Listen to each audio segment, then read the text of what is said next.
Typically when people talk about self-improvement and are on this journey of self-improvement, they're more critical of themselves. And the reason they're more critical of themselves is because they're actually paying attention. They're paying attention to things like their habits, their behaviors, their patterns, their thoughts. And when you do that, all you recognize are the things that are wrong with you, essentially.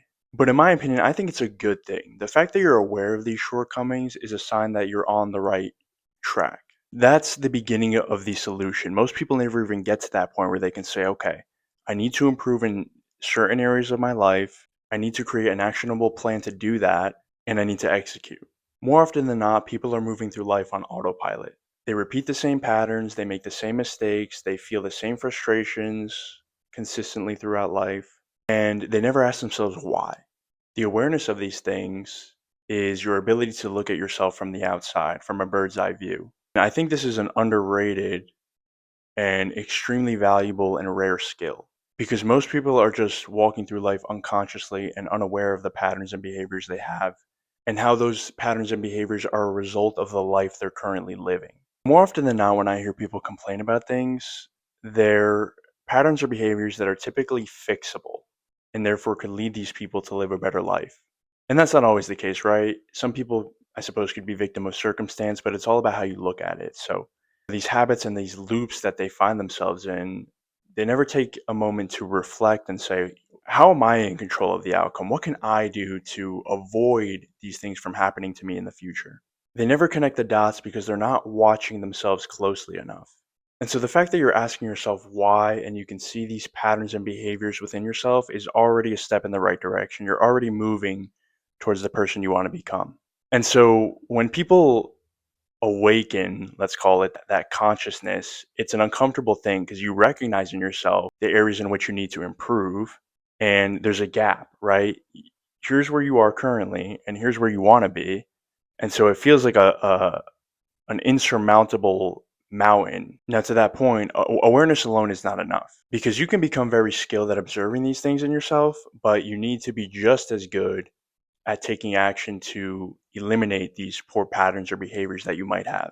Awareness without action is simply self deprecating because you're not getting better. You're just going to continue berating yourself mentally and emotionally with all the issues you may have. And you're not getting anywhere by doing that. And ultimately, if you don't take action and you stay the same, that self judgment is going to worsen over time because the more time passes and the more you do it, the worse you're going to feel about yourself. So, going back to that insurmountable mountain that I was talking about, you start with awareness, you acknowledge that improvement needs to be made in your well being and yourself, and you take one small step to improve, right? You can't scale the mountain if you don't start, if you don't take the first step. The key to this acknowledgement and the key to kind of breaking out of that loop and that spiral that you might be in when it comes to becoming the version of yourself you want to become is to recognize. The biggest challenge with people like this who are self aware is that they never feel like they're doing enough. They always feel like there's more to accomplish, there's more money to make, there's more, let's say, followers to get. I don't know, any stupid metric you can think of. So when you catch yourself in that loop and in that spiral where you tell yourself, "Oh, I'm not good enough. I'm never doing enough. I'm not accomplishing what I want to accomplish." Ask yourself, why do you do the things you do? Is your value correlated to the success you have in life? And what does that success look like? What metrics are you measuring yourself against? Because if your goal is strictly to make money or become famous on social media and things of this nature, these are superficial objectives that your value is not tied to as a human being. And yes, money is important to have and it's nice to have and the followers are great, I'm sure. But if you're a good person, you're not going to change with or without those things. And if those things define the kind of person you are, then I think a serious self assessment is needed to pull yourself out of that mentality and ask yourself, okay, what kind of person am I?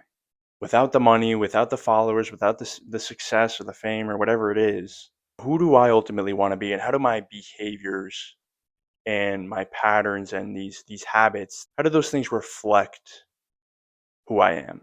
So I think it's really valuable to catch yourself when you're thinking those things because when you're chasing these metrics and goals, you never feel like you're doing enough. And you never feel like you're going to become the person you want to be. Meanwhile, the person you want to be is in the practice.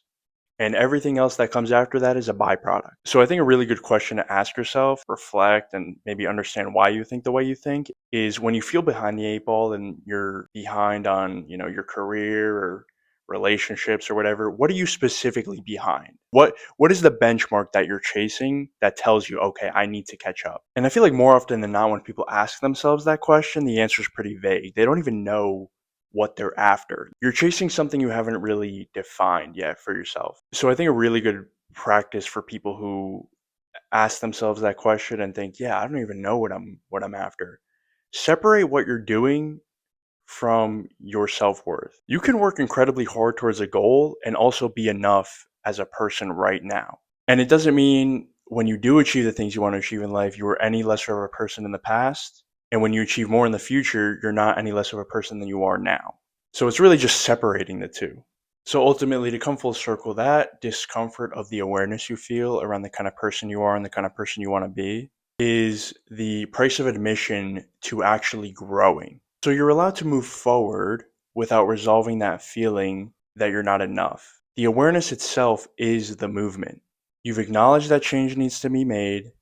The important thing is to take action towards creating that change and detach yourself from any outcome. Because if you put in the reps and you do the hard work, like I said, the rest will follow and you'll become the person you want to be along the journey and create what might have been missing in the past. So ultimately, that awareness is a sign that you're doing things correctly because more often than not, most people are sleepwalking through life.